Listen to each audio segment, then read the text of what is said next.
Dios les bendiga, hermanos. Hoy en este día es un privilegio para mí que el Señor me permita compartir el mensaje de su palabra. Y es mi deseo que llegue a sus corazones y que pueda ser de bendición para sus vidas, permitiendo que el Espíritu Santo trabaje en la vida de cada uno de nosotros. Doy gracias también a nuestra pastora Esther Rodarte por esta oportunidad. Continuamos con la serie La oración. Nuestros hermanos han estado exponiendo la oración de los Salmos. Hoy en este día nos vamos a trasladar al Nuevo Testamento y quiero que me acompañen al libro según San Juan, capítulo 14, versos 7, 13 y 14. Y la palabra del Señor dice, en el nombre del Padre y del Hijo y del Espíritu Santo. Si me conocieseis, también a mi Padre conoceríais, y desde ahora le conocéis y le habéis visto. Y todo lo que pidiereis al Padre en mi nombre, lo haré, para que el Padre sea glorificado en el Hijo. Si algo pidiereis en mi nombre, yo lo haré. En este pasaje, el Señor Jesús enseña que todo aquel que crea en Él y tenga una relación con Él, por consiguiente conocerá también al Padre, dando como resultado que Dios nos adopte como sus hijos. Porque como dice también en Juan 1:12, que el que recibe y cree en Jesús le da potestad de ser hecho hijo de Dios. Entonces, cuando hemos adquirido ese privilegio de ser llamados hijos de Dios, tenemos la libertad para entrar en el lugar santísimo por la sangre de Jesucristo y pedir al Padre por nuestras peticiones, necesidades, problemas, y Él lo hará. Y Él nos aclara que si nosotros como padres terrenales, aun con toda nuestra maldad, sabemos dar buenas cosas a nuestros hijos, cuánto más Él, que es amor, que es justo, misericordioso, bondadoso y benigno, ¿no dará buenas cosas a quien se lo pida? Pero ¿por qué hay ocasiones que no recibimos respuesta de Dios a nuestra oración? Nos dice su palabra que si pedimos y no recibimos, es porque pedimos mal y porque no pedimos conforme a su voluntad. Muchas veces pedimos pensando que el Señor tiene que hacer todo mi trabajo, que Él tiene la responsabilidad de contestar mi necesidad sin que a mí me cueste nada. Por ejemplo, cuando los padres pedimos por nuestros hijos, que Dios siempre nos los guarde en su camino, que nunca se alejen de Él, que de grandes no tengan malas amistades, que no se involucren en vicios, en la delincuencia y a otras cosas. Pero como padres, ¿qué estamos haciendo en el presente para que eso no suceda? ¿Estamos haciendo nuestro trabajo de educar a nuestros hijos en la enseñanza de su palabra? Para que ellos aprendan a vivir conforme a la voluntad de Dios. ¿Les estamos dando buenos ejemplos? ¿Les estamos enseñando valores morales? ¿O queremos también dejarle esa responsabilidad a Dios? O también le pedimos a Dios que nos sane de alguna enfermedad y se nos presenta la oportunidad que un médico nos atienda. Ese puede ser el medio que Dios esté utilizando para nuestra sanidad, pero nosotros queremos el milagro instantáneo. No queremos ir al médico porque tenemos que esperar a ser atendido. Tenemos que esperar a que nos hagan estudios e ir varias veces a la consulta, posiblemente dar muchas vueltas, y tampoco queremos disciplinarnos para seguir un tratamiento o dejar de comer ciertos alimentos que nos indican que hacen daño para dicha enfermedad. Y preferimos decir que tenemos fe para esperar a que Dios obre de forma instantánea sobre nuestra vida, porque es más cómodo para nosotros y no queremos que nos cueste nada de esfuerzo. El pedir conforme a su voluntad es pedir que primeramente su nombre sea glorificado y que nuestra petición tenga un motivo correcto. Pero eso no determina que nuestra oración sea contestada. Dios también establece unos requisitos importantes para contestar nuestras oraciones. Número 1. Orar en el nombre de Jesucristo.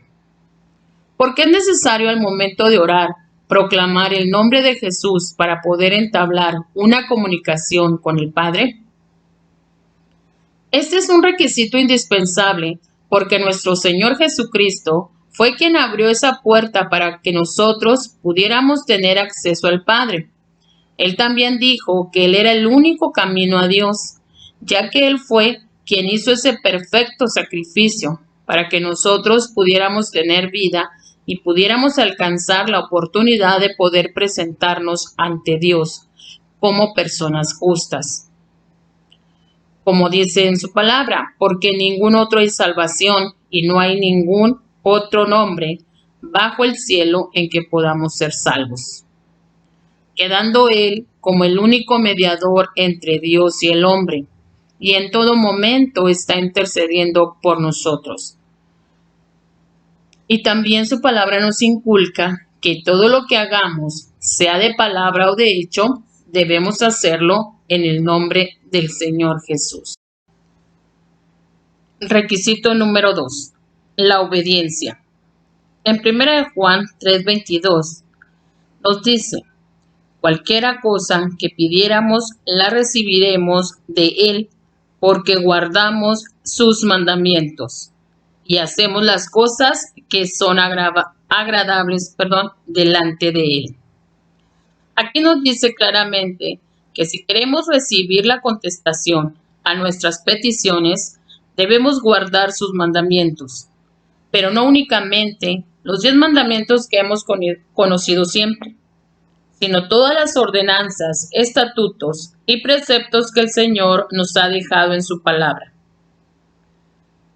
Estos mandatos que el Señor nos ha dejado son para que nosotros seamos guiados a una vida correcta en este mundo y a tener una excelente relación con Dios. Y no debemos seguirlos como una regla de conducta, como para alcanzar justificación por nuestras obras, sino como el deseo de que nuestra vida sea transformada para poder presentarnos como un sacrificio vivo delante de Él y así poder conocer los planes que Dios tiene para nosotros. Y cada vez que yo me presente en oración ante Él, podré exponerle mis peticiones con sabiduría.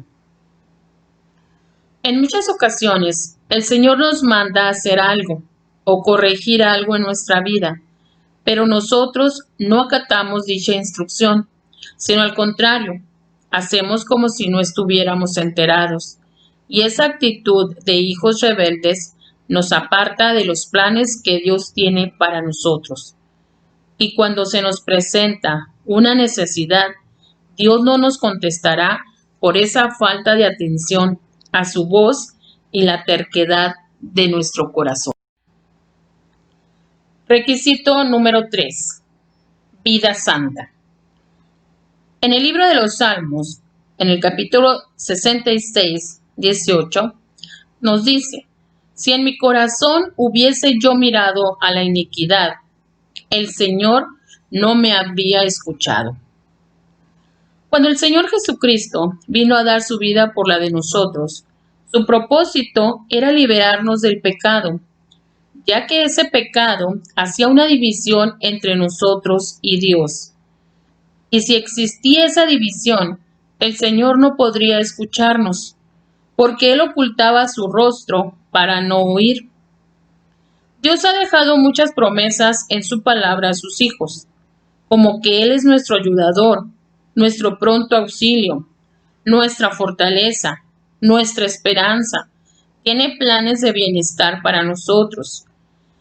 Nos dice que renovará nuestras fuerzas, es nuestro protector, nuestro sanador y muchas otras cosas más. Pero algo que tenemos que tener muy en claro, que esas promesas las ha hecho Dios única y exclusivamente para sus hijos. Porque dice el Señor que todo aquel que ha nacido de Dios no practica el pecado, Por lo tanto, si yo ya he sido lavado con la sangre de Jesús y justificado por la fe en Él, debo de mantenerme limpio y santo para poder ser considerado partícipe de esas promesas hechas por Dios y tener la libertad de presentarme ante Él y así exponerle mis necesidades, sabiendo de antemano que Él contestará mis peticiones dentro de su soberanía. Requisito número 4. Perdonar. En el libro de San Marcos nos dice su palabra en el capítulo 11, verso 25-26. Y cuando estéis orando, perdonad, si tenéis algo contra alguno, para que también vuestro Padre que está en los cielos os perdone a vosotros vuestras ofensas. Porque si vosotros no perdonáis, tampoco vuestro Padre que está en los cielos os perdonará vuestras ofensas. Dentro de nuestro diario vivir vamos a tener una lucha constante entre nuestro espíritu y nuestra carne.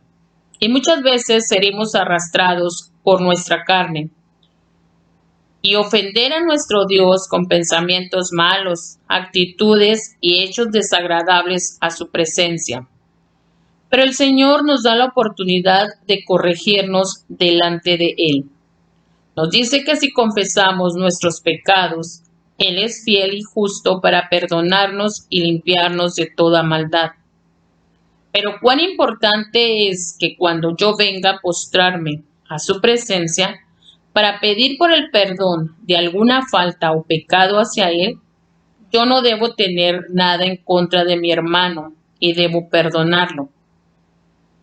Así como yo estoy implorando el perdón, yo también lo tengo que otorgar.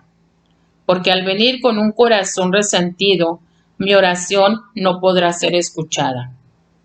Y que no nos pase como aquel siervo injusto, que su amo le perdonó una deuda muy grande y él no pudo perdonar a su consiervo una deuda menor. El Padre nos ha perdonado una infinidad de pecados una y otra vez, y a nosotros se nos hace difícil perdonar una ofensa menor de nuestro hermano.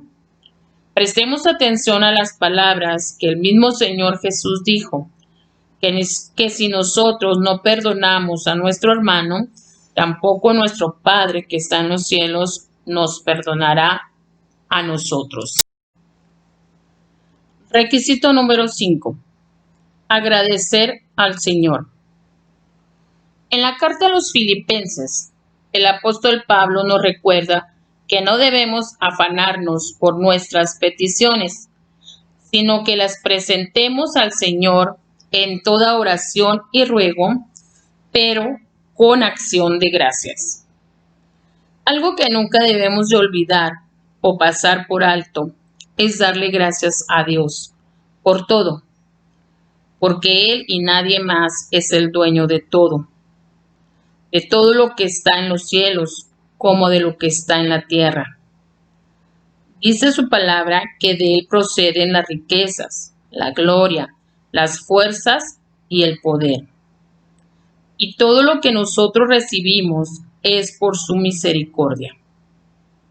Por eso es muy importante tener siempre presente cada una de las bendiciones que recibimos por parte de Dios y reconocerle que sin Él nada somos. En ocasiones el Señor trabaja directamente a favor de sus hijos, como cuando salvó a los 3 jóvenes hebreos de morir en el horno de fuego por mano de Nabucodonosor, cuando ellos se negaron a adorar la estatua que el rey había hecho.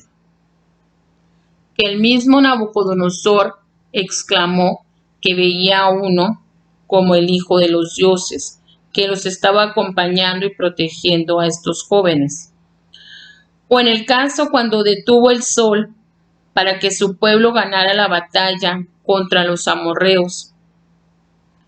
O también cuando hizo retroceder la sombra a 10 grados, en señal de que Dios le iba a extender 15 años de vida al rey Ezequías. Pero en muchas ocasiones Sucede que el Señor utiliza otros medios para hacernos llegar la bendición. Pero eso no significa que únicamente debemos agradecerle a ese medio, sino reconocer que Dios trabaja de diferentes formas. Por ejemplo, cuando Elías fue alimentado por los cuervos en tiempo de sequía, aquí ellos le llevaban el alimento. Y el Señor estaba utilizando a estos animales para sustentar al profeta. O cuando Rahab escondió a los 2 espías que fueron enviados por Josué a Jericó. En este caso, utilizó una persona incrédula que era de otro pueblo para resguardarlos, para que no los encontraran los de Jericó y fuesen muertos. Es importante que nosotros no vayamos a pensar que si tenemos algo, somos algo, es por nuestras propias fuerzas, por nuestros méritos o por nuestras capacidades. O hasta algunas veces hay gente que puede decir que por suerte o por casualidad.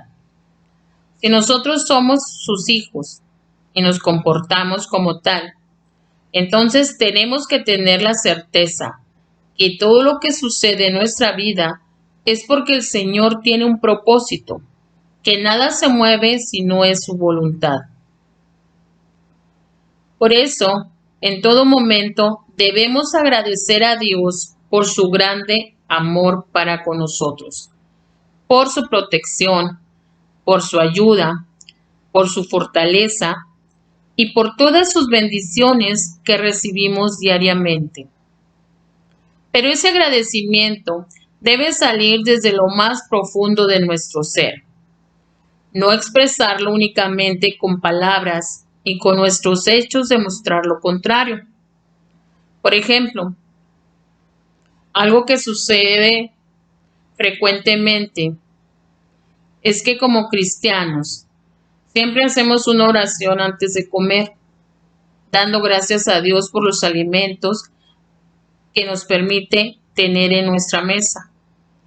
Pero algunos ya tienen por costumbre expresar que la comida no les gusta, que sabe fea, y generalmente esa comida se va a la basura. Mi pregunta es, ¿dónde quedó aquel agradecimiento a Dios por esos alimentos? Creo sería mejor esperar y primero comer, y si nos gusta, pues ya le agradecemos. Por lo que estamos haciendo es decir, ¿dónde estamos depositando ese regalo que Dios nos da? En el bote de basura. Es muy importante aprender a ser agradecidos con Dios. Nuestra actitud debe demostrarlo más que expresarlo. Muchas veces no nos alcanzan las palabras para expresar nuestro agradecimiento a Dios, pero cuando es hora de servirle, nos sobran los pretextos. Dios prefiere un corazón agradecido y que esté dispuesto a servirle, porque Él mismo lo dijo, este pueblo de labios me honra, mas su corazón está lejos de mí. La manera correcta de mostrar nuestro agradecimiento a Dios es estar dispuesto a seguir el camino que Él nos trace. No importa si tengo que esperar el tiempo necesario hasta que Dios quiera obrar, o si tengo que esforzarme dejando hábitos alimenticios, de actitud o de comportamiento, y también aplicarme más a su servicio, a la lectura y estudio de su palabra, y realmente obedecerla como Él manda. Y así es como realmente le demostraríamos nuestro agradecimiento, sabiendo esperar a su respuesta y dándole gracias, aunque no nos conteste conforme a nuestro deseo. Y ya para concluir, demos una recapitulación sobre la oración. Es el derecho que tenemos como hijos de Dios de presentarnos ante nuestro Padre Celestial para expresarle nuestras rogativas y peticiones.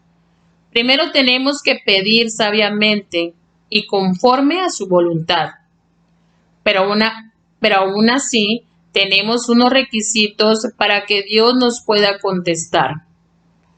Pedir en el nombre de Jesús, ser obedientes, llevar una vida santa, saber perdonar y ser agradecidos. Y si aún cumpliendo con estos requisitos el Señor no contesta nuestra oración, entonces recordemos que sus pensamientos no son nuestros pensamientos y ni sus caminos son nuestros caminos. Porque en el libro de Jeremías nos dice, porque yo sé los pensamientos que tengo acerca de vosotros, dice Jehová, pensamientos de paz y no de mal, para daros el fin que esperáis. Esperando que el Señor siga haciendo la obra en cada uno de nosotros, no dejemos de hacer rogativas por cada uno de los hombres, nos manda el Señor, para que un día juntos podamos presentarnos ante su presencia. Me despido de ustedes, la hermana Gabriela Martínez, y que el Señor les continúe bendiciendo.